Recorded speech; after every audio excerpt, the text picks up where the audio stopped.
Victoria Nuland, who is the driving force behind the war in Ukraine, helped start the war in Ukraine, in January threatened to blow up the Nord Stream pipelines so that Russia couldn't send gas to Europe. Remember this? I want to be clear with you today.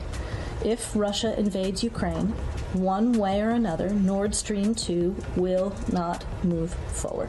So then in September, somebody blew up the pipelines, and that was the biggest man-made environmental disaster in history. So it was pretty obvious to us the Biden administration was involved in this.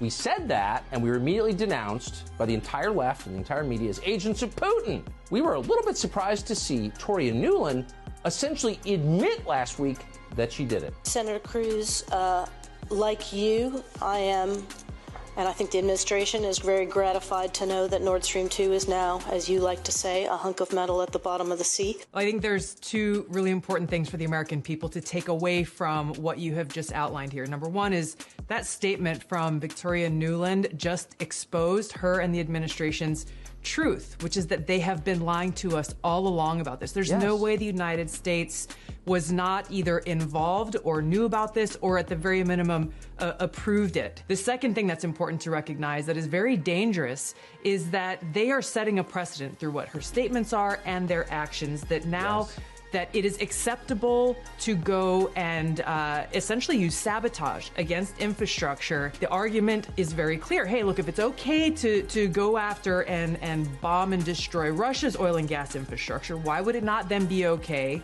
for someone else to come and attack our own, exploit our own vulnerabilities here? So this is the position that the warmongers in Washington have put us into, we the American people.